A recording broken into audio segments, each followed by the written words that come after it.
Aloha. You guys hear me okay? All right. Thank you very much, David, for your kind introduction. Thank you for your leadership here. Thanks to you and Donna. Where's Donna? There you are. Thank you for your leadership in the work that you're doing here to strengthen our democracy. Is Jim here? Jim? No, okay, he's not here. Well, thanks to Jim and thanks to Susan Roman, who we saw earlier today. She's here. Thank you, Susan, for your leadership and your help in bringing us all together here. And thanks to all of you for making the time, giving me this warm, aloha-filled welcome here in Dover. You make us feel right at home, and I'm so grateful. And I'm grateful to have the opportunity to introduce myself to you, to share with you why I'm running for president, why I'm asking for your trust, your support, and your vote, and also to hear about the issues that are on your mind, and to make sure that I'm able to answer your questions. It's gatherings like this that we are having here today, that we've been having all across this state, that give me hope, that inspire me, because even with all of the challenges that we're facing, even as disheartening as it is to see how our country is being torn apart and divided, I know that our future and the possibility for real change lies within our hands. And that's really why we're all gathered here today, why you have given up some of your precious time to come here to see how we can come together to bring about the right kind of change and the real systemic change that we need to see in this country. It is sad and disheartening to see how some in the media, self-serving politicians, special interests and greedy corporations, people in positions of such power and influence are seeking to divide us, to pit one group of us against the other, seeking to stoke vitriol and hatred and bigotry if it serves their interests without giving any mind or consideration to how it impacts us. Seeing how those in Washington are influenced by those with money, those who can afford high-powered lobbyists, and bringing people together to see how they can further their interests at the expense of us. Seeing how these policies that are made into law benefit the very few, leaving the rest of us behind. This is so disheartening because it goes against our very values and principles of who we are in this country. It goes against this vision that our founders had for us. This vision of a government that is truly of, by, and for the people. Those words are so powerful. This vision is really quite incredible when we just stop and think about it. I think sometimes, we've said and heard and repeated these words over and over, maybe since we were kids. But when we look at the practical reality that we face, we don't see a government that's of, by, and for the people. We see a government that is of, by, and for the most powerful, or the most wealthy, or the special interests, and those who are able to pay for lobbyists to have a seat at the table to serve their interests.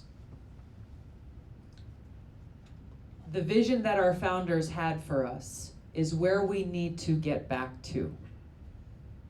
To elect leaders, yes, who are of, by, and for the people, and leaders who are focused in a single-pointed way on how they can best serve us, how they can best serve the people of this country.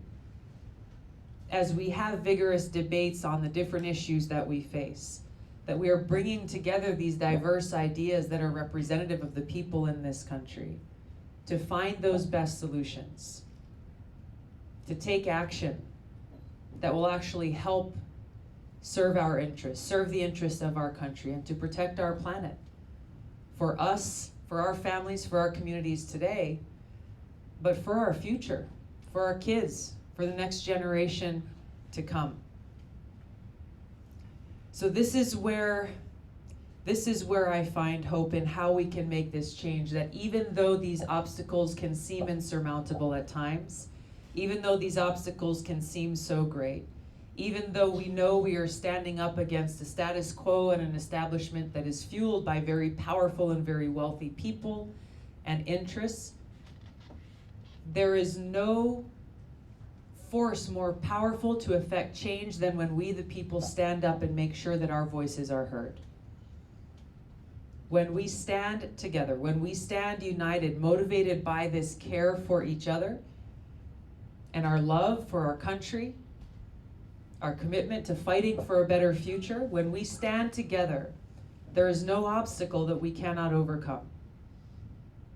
That's a fact. Unfortunately, I think sometimes we discount the power that we hold within our hands. It's unfortunate.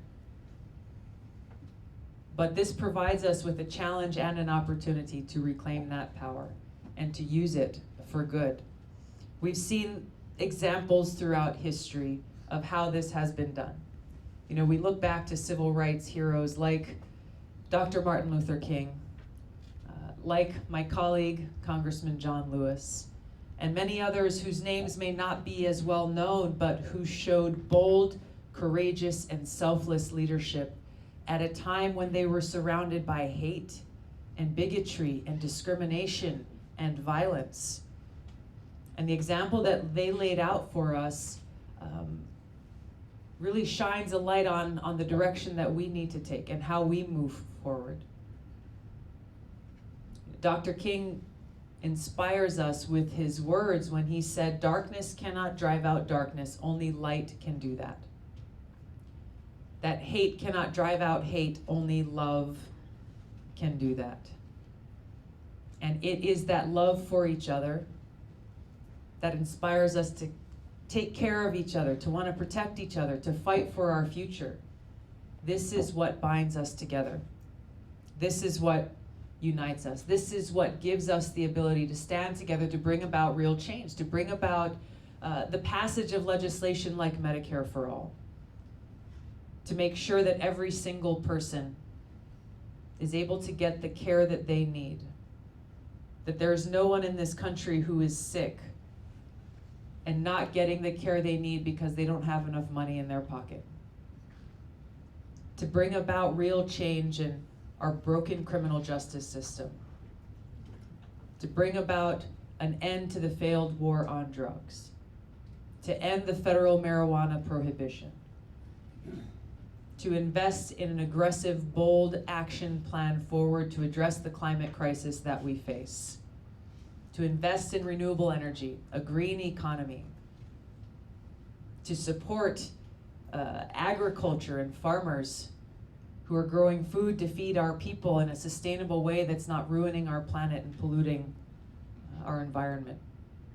There are so many actions that we need to take.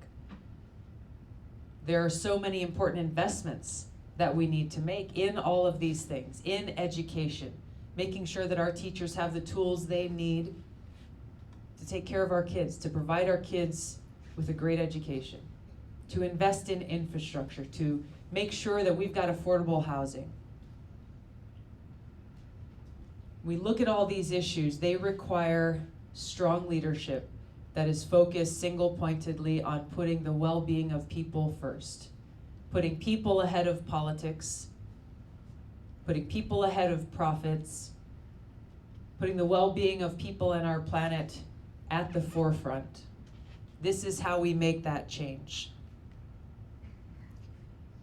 As we look at how we accomplish these things at a very practical level, there's an issue that is central to all of these that we have to address, and unfortunately is not often talked about, and that issue is the cost of war. The cost of war that is paid for, yes, by our service members, by our veterans, by their families,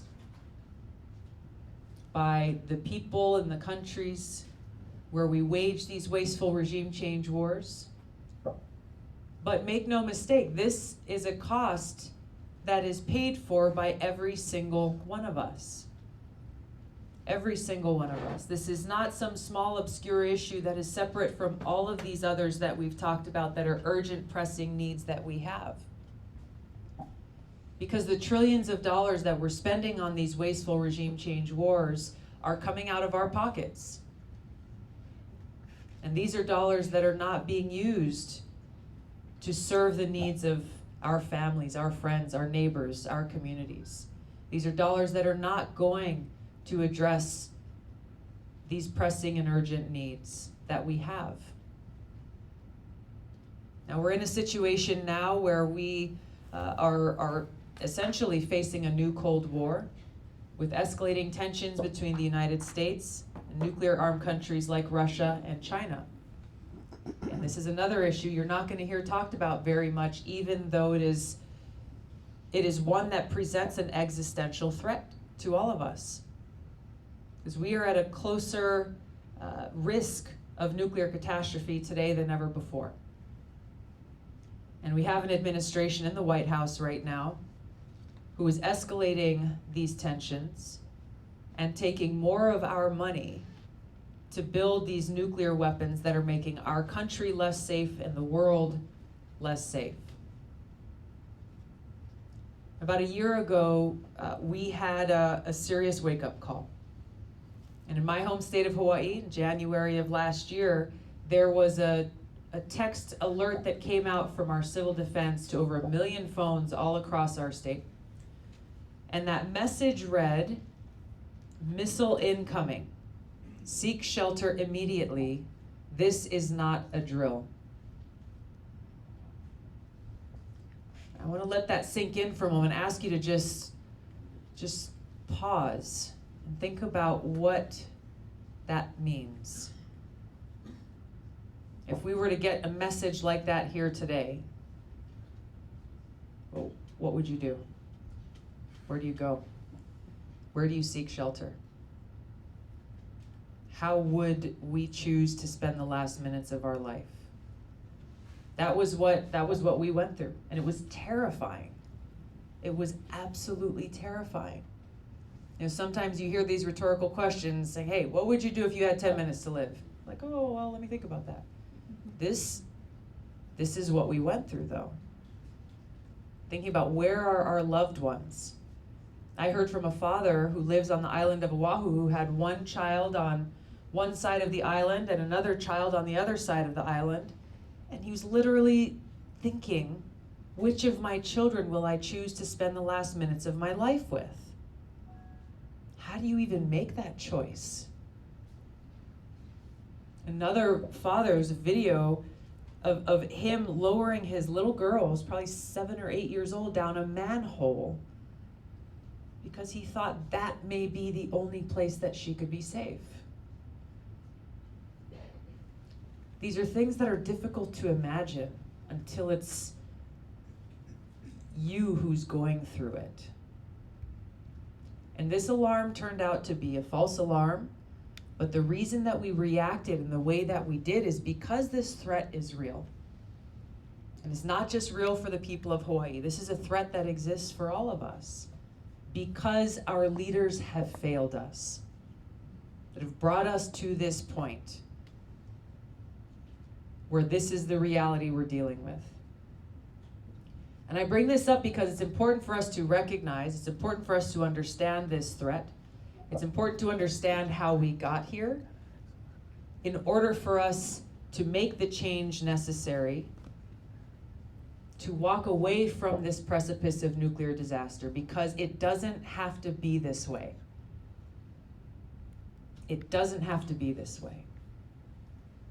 This is why I'm running for president, because I don't want any one of you or your loved ones, your families, your friends to have to go through what we went through. In order to bend the arc of history away from war and towards peace, it will require every one of us standing up and raising our voices and making this change. Because the forces who have led us to this point are very powerful, they're very strong, but we are stronger. It requires strong and courageous leadership for us to make this sea change in our foreign policy that ends these wasteful, counterproductive regime change wars, to work to end this new Cold War, to build relationships with other countries that's based on cooperation rather than conflict, to get rid of this fossilized zero-sum mentality that has brought us to this point where our leaders make us believe that somehow in order for the American people to quote-unquote win, others must lose. That it's either us or them. This dangerous mentality is what has gotten us here today.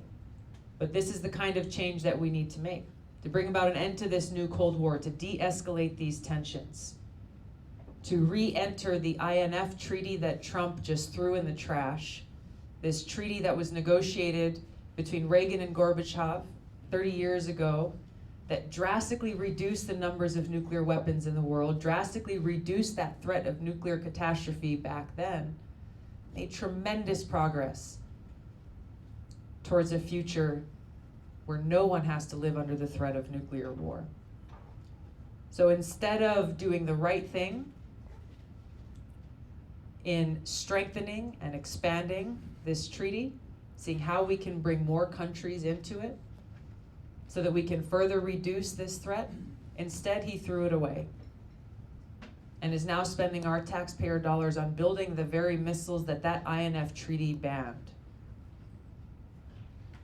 The need for this change in leadership is pressing, and it is real for two main reasons. One is because it threatens our very future, and because of how much money is being taken out of our pockets to continue to wage these wasteful wars and build these weapons, none of which serve our national security interests or make us safer.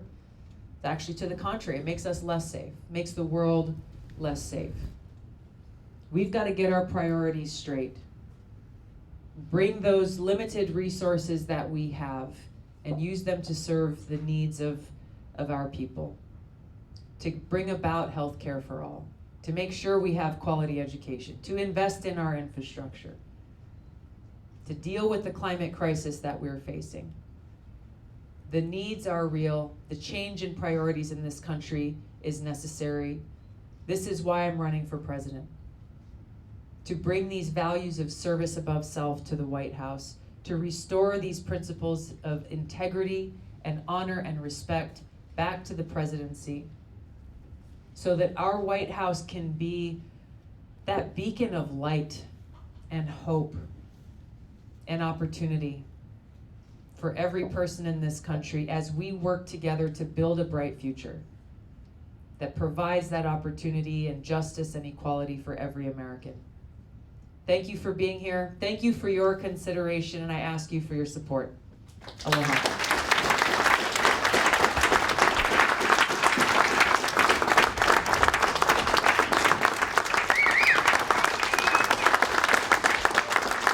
Thank you so much.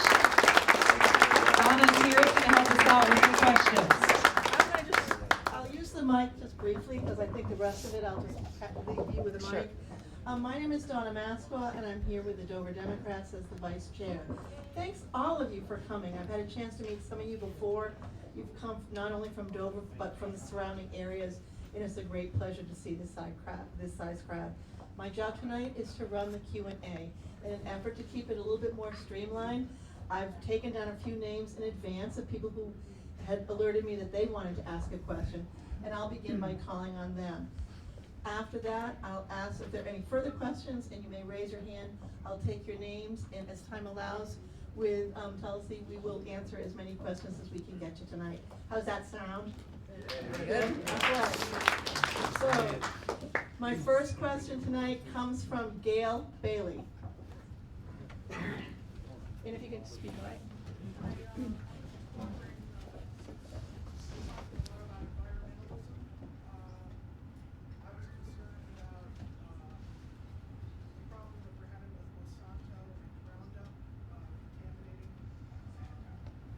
Just about everything.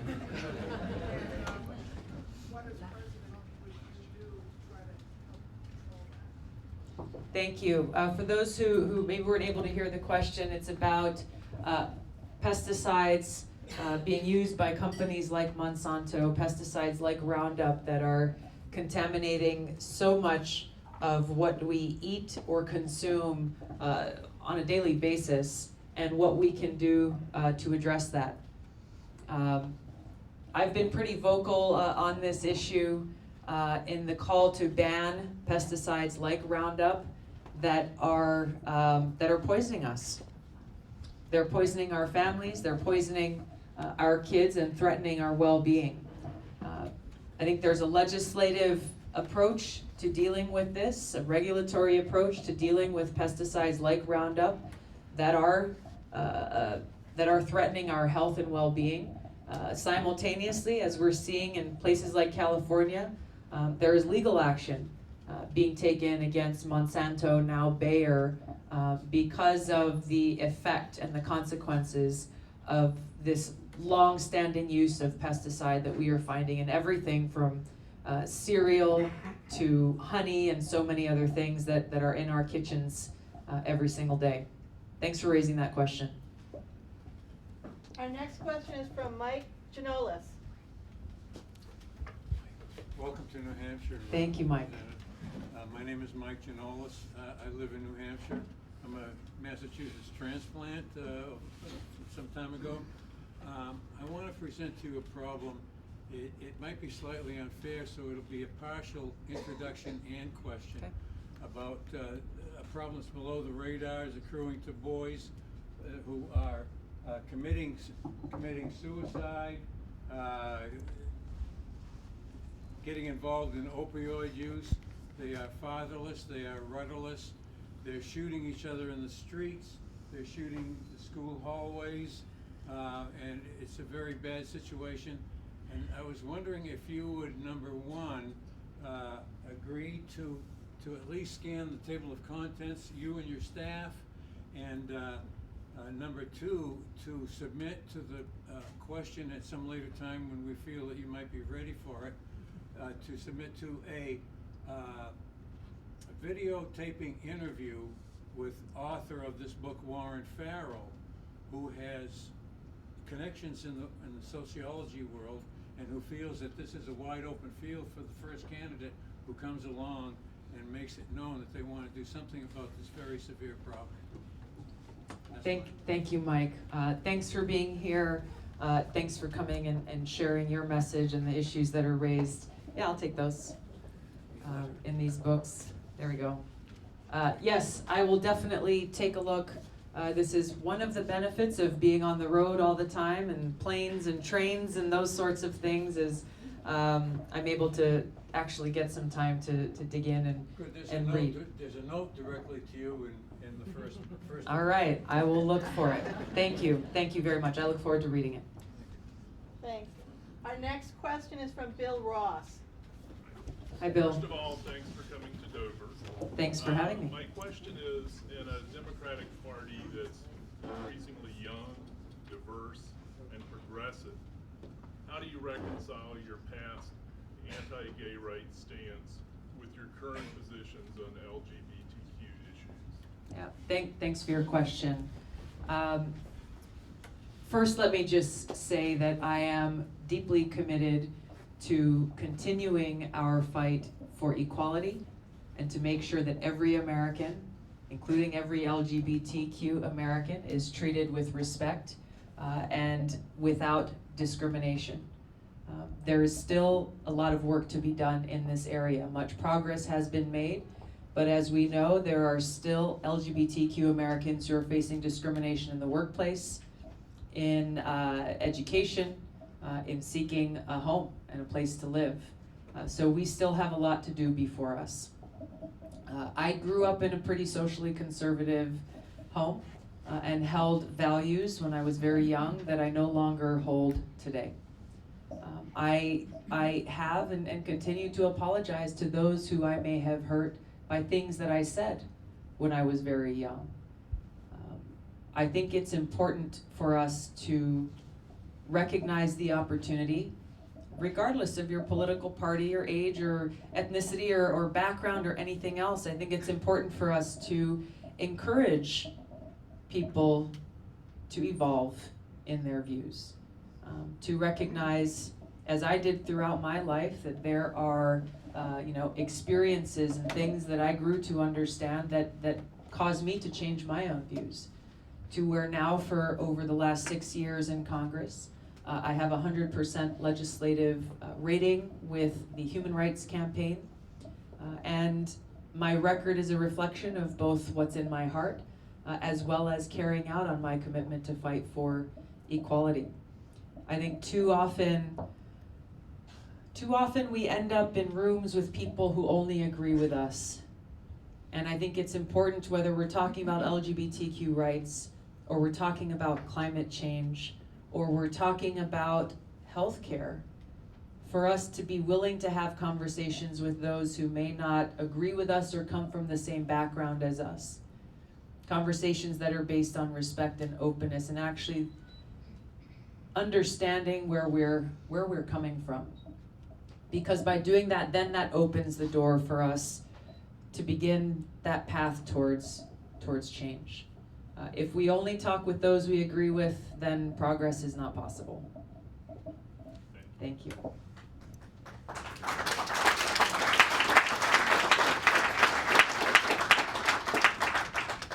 Pam Rayleigh had the next question. Pam? She had to She leave. had to leave already? Oh. Jess LaMontagne. Jess? Hi. I'm glad to hear you're in support of Medicare for all. Thank you. I think as Democrats, we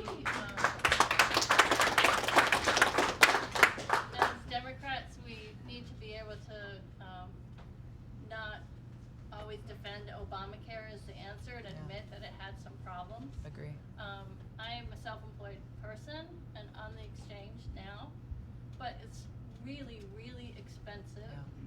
And I'm still paying a lot of money to private insurance companies that will drop me like a hot potato when I'm 65, and none of that will help take care of me when I'm old. Which is why I think we need it. But I would like to hear from you how you think we can implement this, how we can get it passed, because I think we want to be able to deliver on it in a couple of years. Yeah, thank you. I agree. And thanks for sharing your own story, because to me that is where your sharing your story is actually answering your question. There's a lot of fear coming from people who don't understand the idea of Medicare for all or how it would work for every person in this country, mostly because it is a huge change, and it's a change from something that we've grown accustomed to or used to throughout our lives in this country. So being able to hear from people with stories like yours about the hardships and the expense of our current system and where our money is going can open the door to then say, well, here's how Medicare for All would offer us a solution to bring down our overall cost of healthcare, to get rid of that profit-making big insurance company that's really looking out for their bottom line, not for our health or our well-being, which will result in us paying far less for healthcare than we are paying today. I think that's one of the biggest misconceptions that are out there, and there are many. People say, well, how do you pay for it? Well, we're already paying for it. We're paying a hell of a lot more than we need to be. The fact that we are paying more for healthcare in this country, spending more for healthcare in this country than any other country in the world with worse outcomes should raise a red flag for everyone, not just as Democrats, but for everyone, about there being some deep-seated problems with the system that we have. So in order to build the support to actually pass the legislation, get it enacted into law, it's going to take a lot of raising awareness and sharing stories like yours and sharing information of exactly how this change will actually best serve all of us. All of us. So many of the arguments against it, just coming from people, not talking about people who represent the industries who are threatened by the change, but the concerns that I hear from people are really, when you break it down, it's fear. and they're concerned and they're afraid of losing something that they have. But again, I think by pointing out how we can strengthen our healthcare system, how we can provide care, quality care to every person,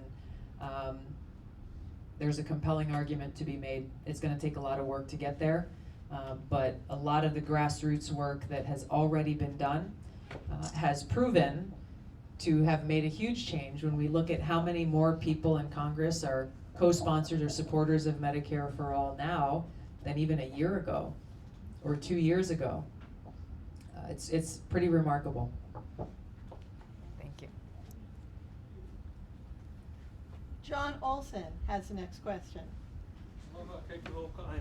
Aloha. I'm from Manoa, Aliva, Kalihi, and now Jefferson, Maine.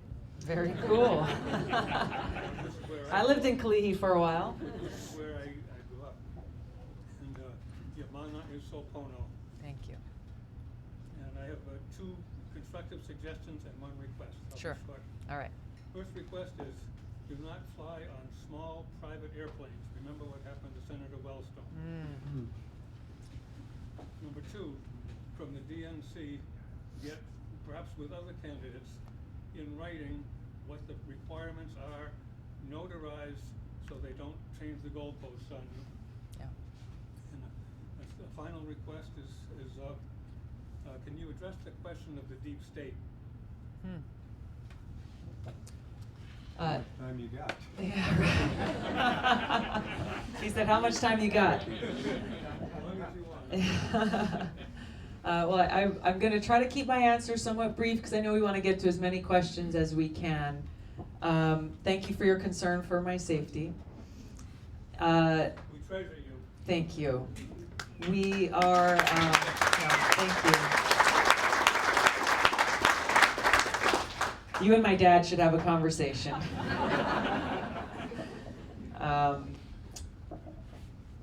We have gotten in, right, to your point about the DNC. I think when we look at what happened in 2016, there was a lot of frustration and anger and heartache over what occurred. I think the positive in that is we've seen some changes already, and there's a lot more attention and transparency being demanded of the DNC and the decisions that they're making as it relates to this 2020 primary election. I think the institution of the $65,000 contribution requirement for a candidate to qualify to be on the debate stage, I think is a positive move in the right direction, because then it's not just an arbitrary decision by someone in the DNC or a member of the media deciding, well, who is actually a viable candidate to run for president? Which I will make a shameless plug right now. We are at about 44,000 to hit the 65. So whether you've already decided today that you want to support my candidacy, or maybe you're still making up your mind, I want to ask if you will consider making a contribution, whether it's $1 or $5, $10, whatever the amount, because I think it's important for us to have a real strong debate in this primary so that people across this country can hear the message that I'm bringing, the message that our campaign is pushing forward. We as a country will be stronger for having that debate. Tulsi2020.com is where you can make a contribution.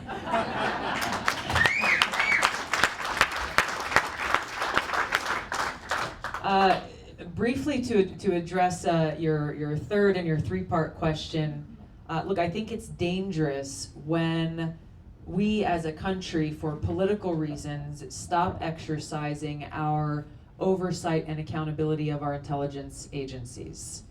I think that's one of the unfortunate things that we've seen over the last few years especially, is how, for political reasons, if the intelligence agencies are furthering the ambitions of, let's say, the Democratic Party against Trump, that there is not the kind of oversight and accountability and questions being asked that we would if the tables or the roles were reversed.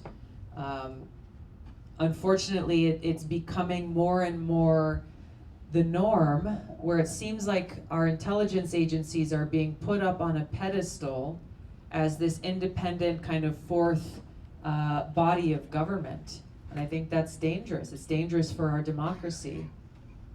Congress has the important role of oversight over our government as a whole. That includes our intelligence agencies, to make sure that two things are happening. One is that our constitutional rights are being protected and upheld. We've seen too many examples of how some intelligence agencies are overreaching into our privacy and violating our Fourth Amendment rights. And we're seeing that the adequate and tough questions and oversight is not being exercised by members of Congress. And dangerously the opposite, that if someone does pose a question, if someone does challenge some of the actions of our intel agencies, they're accused of being unpatriotic, and how dare you do that.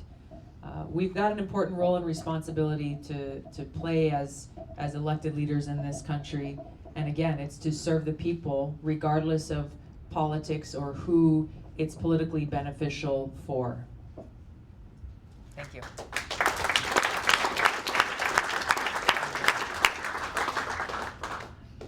Our next question is from Peter Schmidt. Based to have friends at high places. I think I'll stand over here so I'm not Do talking. you want to, here, why don't you use this, Peter? So you're up here I'm okay. Loud, They okay. can hear me. All right. Donna says you're loud. My concern is the environment. Yeah. We are killing this planet, and we have a very, very short period of time to resolve the issue before it's too late, and we see even more catastrophic change than we're already seeing in Antarctica and so forth. So where are you on the crisis in the environment? That's my question. Thank you. This is a crisis and it should be treated as such. I've introduced legislation called the Off Fossil Fuels Act that addresses a major threat to our environment and to our climate. And what my legislation seeks to do is to build this pathway forward to end our addiction to fossil fuels, to end our taxpayer subsidies to these oil companies that are profiting so much and whose actions are threatening our environment, to focus on investing in sustainable infrastructure that supports a green, renewable energy economy, and that invests in training the workforce necessary to work in that new green energy economy. I think it's important for us as we're talking about this climate crisis we're facing is to address, I think, something I mentioned briefly earlier, which is how our current policies that support big agriculture are one of the biggest contributors to the carbon that we're putting out into our environment and in the atmosphere. So Congress passes a farm bill every year, or every 5 years rather. And if you look at the subsidies that are in place, the incentives that are being provided, they are helping big multinational corporations like Monsanto, which are actually hurting us and hurting the planet. Again, this is one of these areas where we've got to reshape our priorities so that we are incentivizing and providing support for those who are focused on how they can protect our planet, sustainable farming practices, organic farmers, those who are focused on how they can help serve our people and help protect our planet. We've got to re-enter the Paris Accords. We've got to build cooperative relationships with other countries in the world.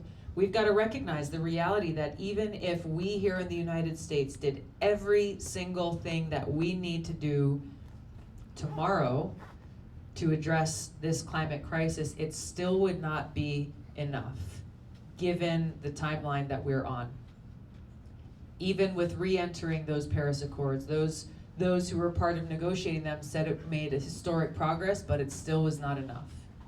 And this is why it's so important for us to build relationships with leaders in other countries, who we may have strong disagreements with on other issues that we've got to work out.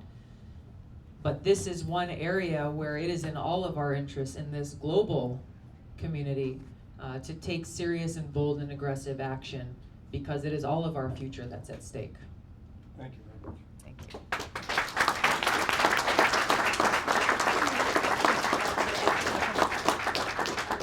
I have two more questions for people who had signed up earlier. I think we will be running out of time at that point, and so I may not be able to have additional questions asked, but I hope we've touched on as many as we might have tonight, from the environment, gender rights, healthcare, the deep state, and our next question comes from Steve Athern. Hi, Tulsi. Hi, Steve. I think things are maybe a little warmer than they were last time you were in New Hampshire. They are much warmer. I'm grateful. Sun was out. It was a beautiful day. My question is about the narratives that are used to promote war in our institutions. The whistleblower Karen Kwiatkowski has spoken about how she, as an analyst within the Pentagon before the Iraq War, when she produced a paper about some topic regarding Africa, would have to append in the front that day's version of the talking points leading up to the war in Iraq from the Office of Special Plans. Wow. A month ago, I shared dinner with a guy who had a Pentagon background, and he told me about a colleague of his who was in the Office of the Secretary of Defense before the Iraq War, who had written something mildly skeptical of the WMD claims, and was basically threatened. His pension was threatened to not talk about that. So my question is, how would you, as chief executive, not only protect whistleblowers, but actually change the culture within institutions like the Pentagon and the State Department so that sane and independent analysis of questions of war and peace becomes the new norm? Thank you. Thank you. Thanks for the question.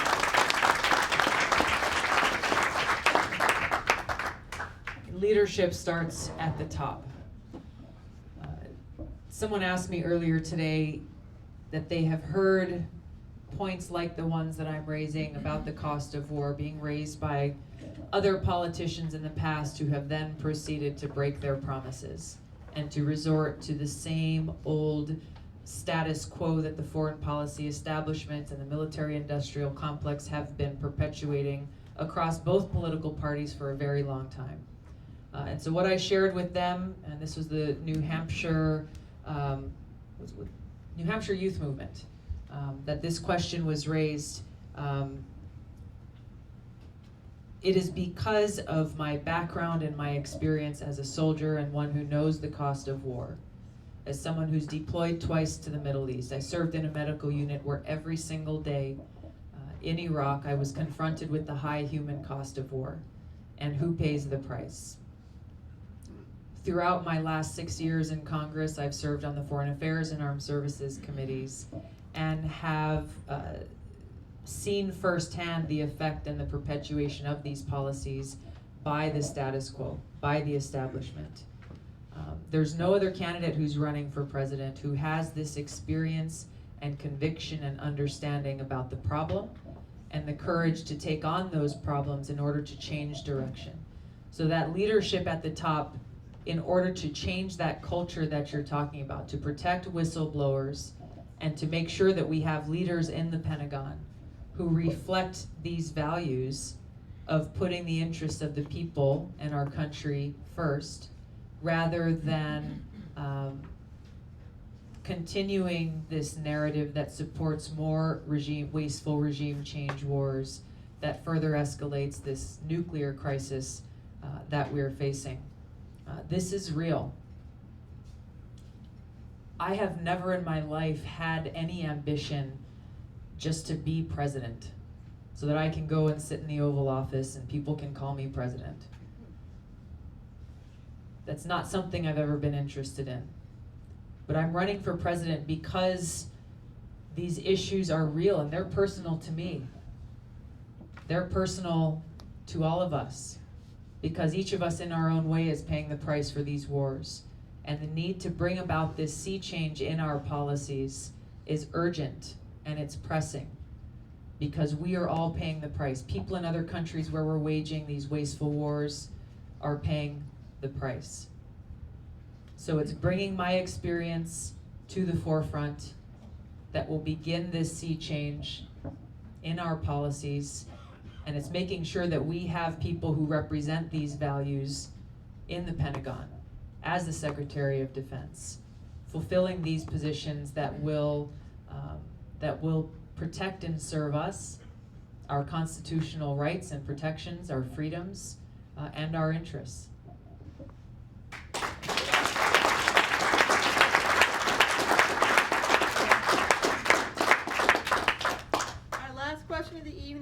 Darren Tapp. Hi, Darren. Hello. I wondered if you could take some time to explain modern monetary theory, and I wondered how that might apply to your presidency. To be honest, I can't explain modern monetary theory. It's something that I'm learning more about.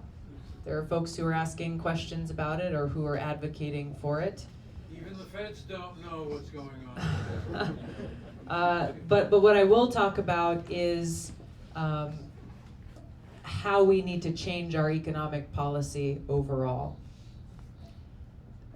So much of our trade policy and tax policy and economic policy has been driven by those moneyed special interests that we're talking about, to the point where these policies have proven time and again to benefit them while the rest of us pay the price. Trade policy is something that's continuing to be negotiated in Washington as Trump puts forward his NAFTA 2.0 and the changes that he wants to see made there. We saw with the Obama administration pushing forward the Trans-Pacific Partnership trade deal. In these different deals that are being proposed, time and again we're seeing how the people who had input in negotiating these deals really are the corporate interests who will benefit from them.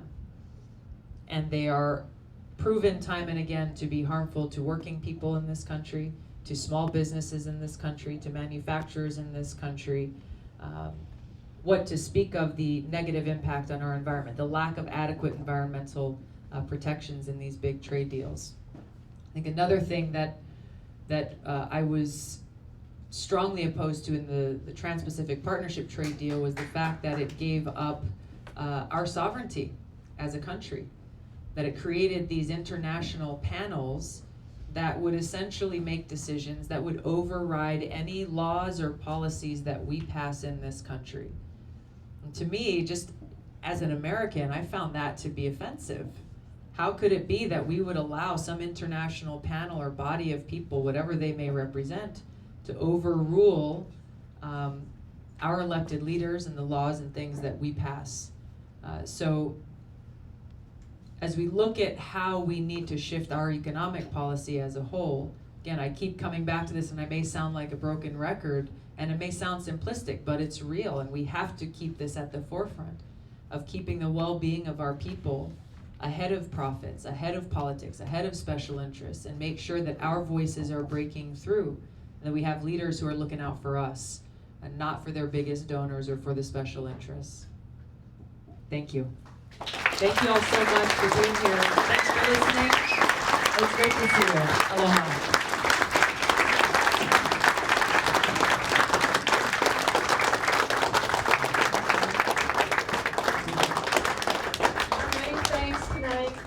Congresswoman Gabbard for coming and visiting us here in Dover. We really Thank you for having me. appreciate everything. Before you all take off, if you could just sit down for a brief moment. There are just two really brief ending announcements. One is by Jess LaMontagne about an upcoming event, and afterwards by Patrick Carroll, who is our fearless leader of Stratford County Democratic Committee, who will just close out the night for us. Afterwards, the candidates we will be doing photos with